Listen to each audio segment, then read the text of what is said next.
Dear students, this is going to be the last topic of this chapter, and the name of the topic is potentiometer. In the last class, we were discussing about Wheatstone bridge and meter bridge. In meter bridge, it works on the principle of balanced Wheatstone bridge. The length of the wire was 1 meter.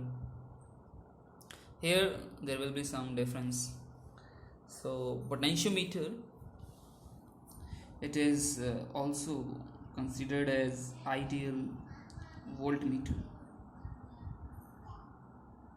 Why it is called ideal voltmeter, you will be able to understand once you learn how you can convert a galvanometer into a voltmeter, right?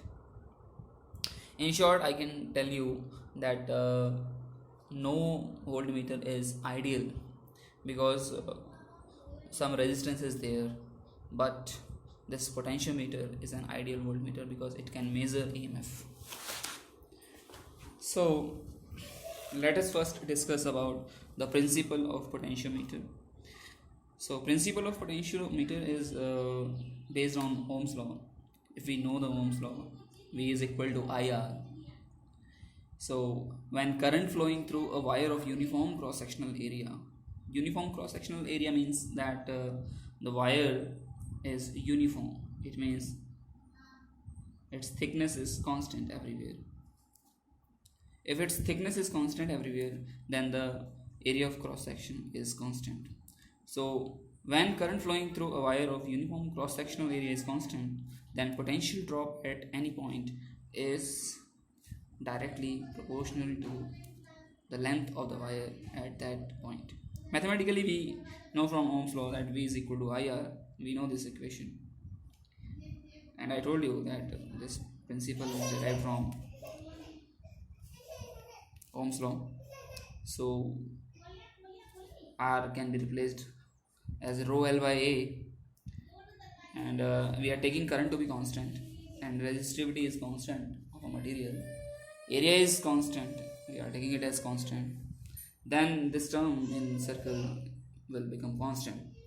So we can replace this thing as K, and we can write V is equal to KL, potential drop is equal to KL.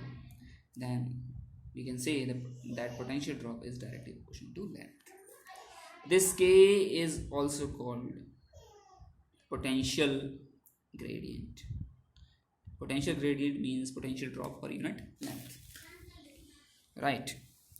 So this is the principle of working of potentiometer. Now this potentiometer can be used to compare the EMF of the cell, two cells. Let us look at the figure. Here in this figure we have a potentiometer. Generally the potentiometer consists of four 100 centimeter long wires.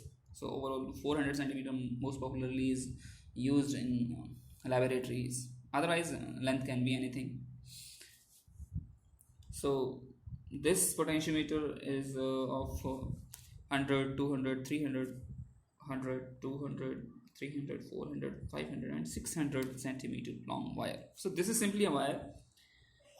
The ends are connected with the help of copper strips. So this is a copper strip here, copper strip, copper strip, copper strip, copper strip.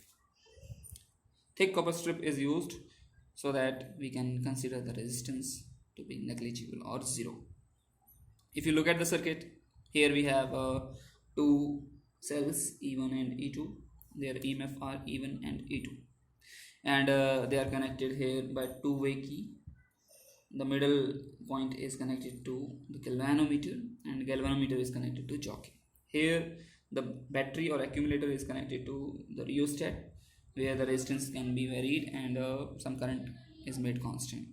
Remember this value of accumulator, the potential of this accumulator must be greater than the EMF of both the cells. Otherwise you will not be able to get balance length within this point A to C. So this must be greater. So once the key is pressed, we connect E1 to the galvanometer. We join the circuit and we will get the balance length for E1. Then we will disconnect it, and we will connect E2 to the jockey, and again we will get some balance length for E2. Let us consider balance length for E1 to be L1. So balance length for E1 is L1, so it can be written as E1 is equal to KL1. Let us consider balance length for cells 2 to be L2, so it can be replaced as KL2. If we divide these two equations, we will get E1 by E2 is equal to L1 by L2. So there is one experiment in your physics lab where you will be comparing the EMF of the cell. So you will be getting this relation, E1 by E2 is equal to L1 by L2. Right? Now, what kind of numericals are asked? What kind of concept being asked in exam? Let us discuss that. So let us understand the concept of potentiometer. Potentiometer consists of accumulator, this main battery. It has some series resistance, rheostat basically, and it consists of a long wire, maybe 400, 600, 800, 1000 centimeter long. Right. This is a series circuit because this wire must have some resistance. The resistance would be given to you. Right. So in order to understand how much sensitive this potentiometer is, because the question based on sensitivity will be asked in exam, we can change the sensitivity of the potentiometer. How? Suppose the accumulator is of 5 volt and the value of this resistance and this wire is such that the potential drop over this rheostat is 2 volt. Then the potential drop across this wire AB will be 3 volt. Simple mathematics. So the potential drop across the wire is 3 volt.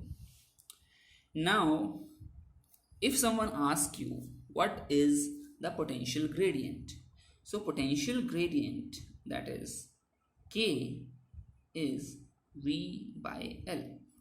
This V is actually the potential drop across the wire. Remember, if you want to find out potential gradient, and this length is the length of the wire LAB. So potential gradient will be 3 volt upon some length. Say length is 400 centimeter. I convert it into meter. So 3 by 4 volt per meter. This is the potential gradient, potential drop per unit length.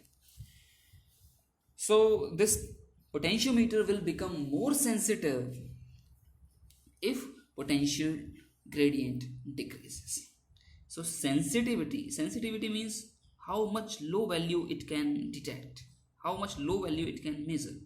So sensitivity is inversely proportional to the potential gradient. If potential gradient will be more, sensitivity will be less. If potential gradient is less, then sensitivity will be more. So how can you decrease this potential gradient? Simple. You can decrease it by increasing the length, because it is inversely proportional to length. So if you increase the length of the wire, then potential gradient will decrease. If K will decrease, sensitivity will increase. This is one way. Second way is you just drop the potential across AB. How can you drop the potential across AB? You can decrease the potential across AB by increasing the value of this resistance. By increasing the value of resistance in series rheostat, if resistance increases, potential drop across here will also increase. So potential drop across AB will decrease. Then if V decreases, K decrease, and if K decreases, potentiometer will become more sensitive.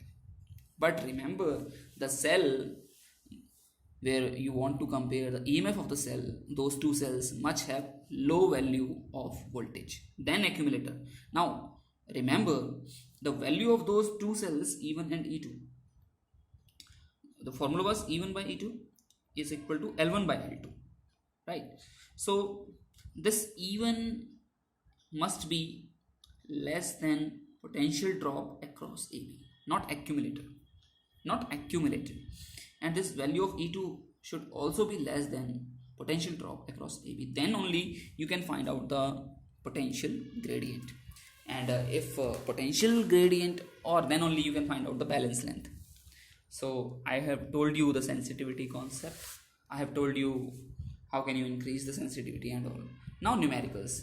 Numericals can asked in many ways. For example, a circuit is given, value of accumulator is given, some series resistance is given, the length of the wire is given, L is given, and suppose the value of this resistance of the wire is given, this resistance is given, the value of accumulator is given. He can ask you what is the current drawn. You can simply find out the current by calculating the total resistance. These two resistances are in series. Do not afraid from this complicated circuit. This has nothing to do with it.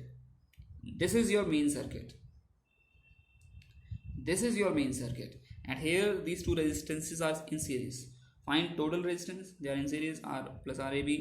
Then find current. Once you find the current, find the potential drop across AB.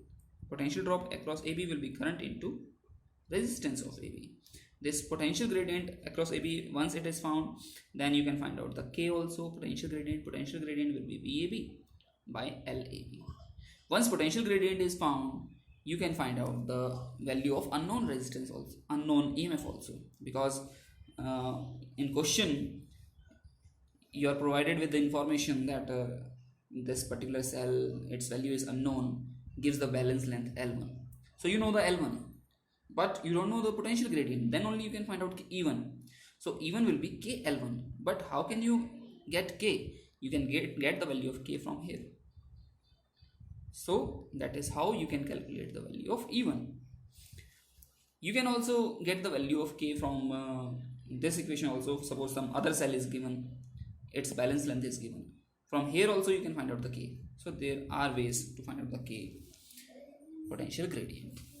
In the next lecture, I will be telling you how can we use potentiometer to find out the internal resistance. This is the second experiment that you will be performing in physics lab. How can you find out the internal resistance of a given cell using potentiometer?